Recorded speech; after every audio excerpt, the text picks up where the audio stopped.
Hello friends, welcome to Race Academy. आज हम लोग बात करने वाले थे एनालॉग इलेक्ट्रॉनिक्स की। एनालॉग इलेक्ट्रॉनिक्स में आपको ट्रांजिस्टर को सबसे पहले समझना पड़ेगा। ट्रांजिस्टर में मेन पार्ट्स क्या क्या थे आपके पास? कलेक्टर, एमीटर और बेस। जब आप कलेक्टर, एमीटर और बेस की बात करते हो तो आपने बेसिक इलेक्ट्रॉनिक्स या इलेक्ट्रॉनिक डिवाइसेस में ऑलरेडी पढ़ा था कि ट्रांजिस्टर 3 कॉन्फ़िगरेशन में काम करता है: common ammeter, common collector, common base. तो अगर मैं कॉमन एमीटर मॉडल की बात करूं तो कॉमन एमीटर मॉडल कैसा दिखेगा मेरे को? कॉमन एमीटर मॉडल ऐसा दिखेगा कि कॉमन एमीटर में क्या कॉमन होगा? एमीटर। तो एमीटर नीचे बनाया मैंने, तो ये हो गया एमीटर। कॉमन एमीटर में इनपुट कहाँ से दूंगा मैं? बेस। आउटपुट कहाँ से लूंगा? कलेक्टर। ऊपर में बेस है, नीचे में एमीटर है, इसलिए यहाँ का वोल्टेज बना VB। यहाँ का वोल्टेज क्या बनेगा?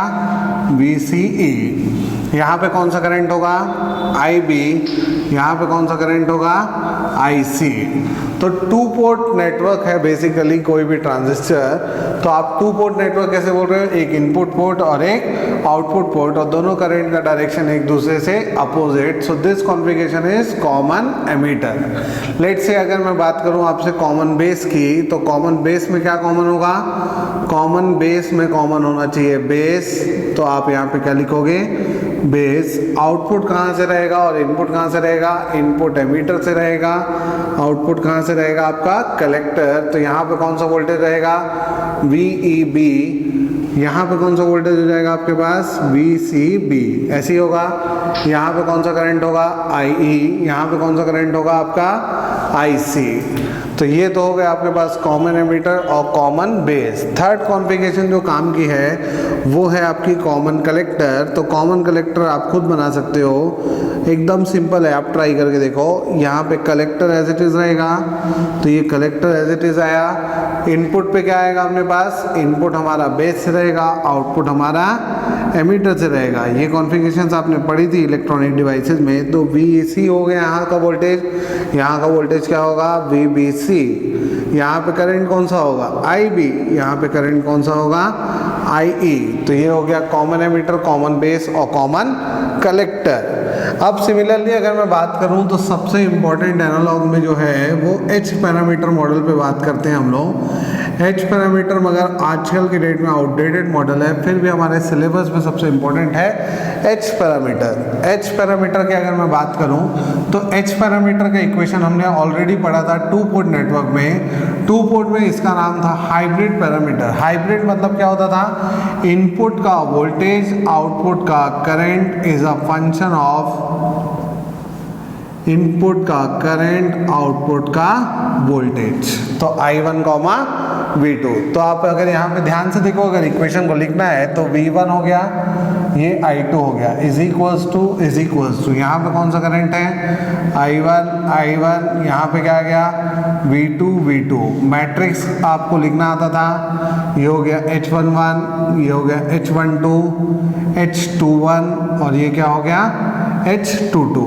तो ये आपके पास हो गया H पैरामीटर। अगर मैं आपको बात करूं H11 की, तो H11 की वैल्यू क्या होगी? H11 will be V1 upon I1 when V2 is 0। So V1 upon I1 कब हुआ? जब V2 इक्वल टू कितना हुआ? 0। तो ये कंडीशन इंपॉर्टेंट क्यों है? तो H11 is dependent on V2, क्योंकि V2 अगर 0 है तभी H11 क्या है? V1 upon I1। Similarly H12 की अगर मैं वैल्यू निकालूं, H12 क्या होगा? V1 upon V1 upon V2 when the current, input current I1 is 0। Similarly अगर मैं बात करूं H21 की, तो H21 will be I2 upon I1। कब होगा? जब V2 इक्वल टू कितना होगा? 0। सिमिलरली H22 की अगर मैं बात करूं तो H22 क्या होगा? I2 upon V2। कब होगा? जब I1 इक्वल टू कितना होगा अपने पास? 0। तो ये हो गया H11, H12, H21, H22। अभी मैं इसके ऊपर वापस आता हूँ। लेट्स से एक H पैरामीटर मॉडल अगर आपको डिस्कस करना है तो H पैरामीटर मॉडल बेसिकली ऐसा रहता है कि एक रेजिस्टेंस है, उसके अंदर एक डिपेंडेंट वोल्टेज सोर्स लगेगा, एक डिपेंडेंट करंट सोर्स लगेगा,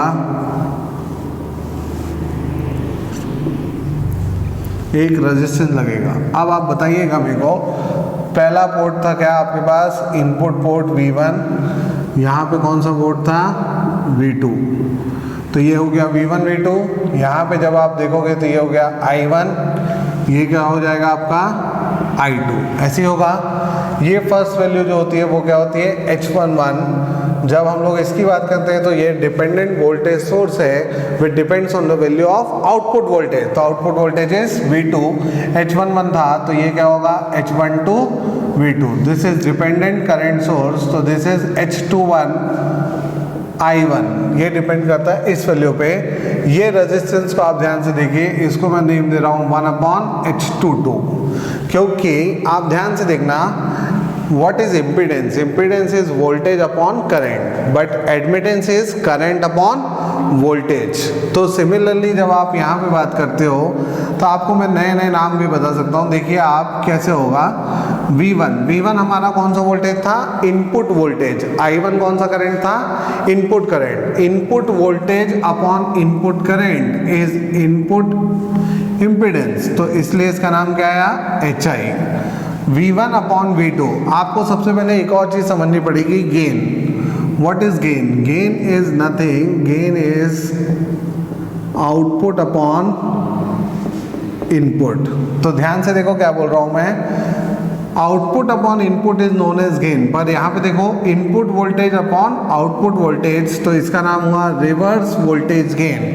तो रिवर्स वोल्टेज गेन हुआ, इसलिए इसका नाम क्या हुआ, HR। यहाँ पे आप देखो I2 अपॉन I1, तो I2 मतलब क्या है आपका आउटपुट करंट, I1 क्या है इनपुट करंट, तो input current output current upon input current is also current gain. तो करंट गेन मगर दे कौन से डायरेक्शन में है, फॉरवर्ड, इसलिए मैंने क्या लिखा है यहाँ पे HF। अब यहाँ पे आप देखो I2 अपॉन V2, I2 मतलब है हमारा आउटपुट करंट, V2 मतलब है output voltage.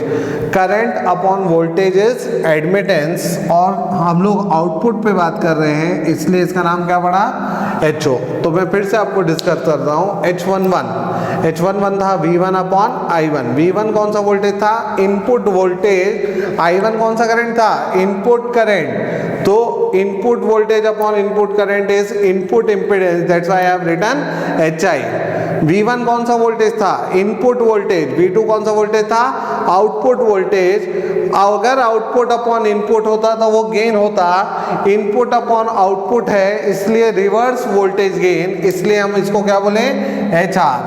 I2 upon I1, I2 कौन सा करंट है, आउटपुट करंट। I1 कौन सा करंट है, इनपुट करंट, तो इसलिए मैंने क्या बोला इसको, HF। I2 अपॉन V2, ध्यान से देखो, I2 मतलब क्या हुआ, I2 is output current, V2 मतलब क्या हुआ, आउटपुट वोल्टेज, तो इसलिए मैंने बोला आउटपुट एडमिटेंस, इसलिए इसका नाम हुआ H0।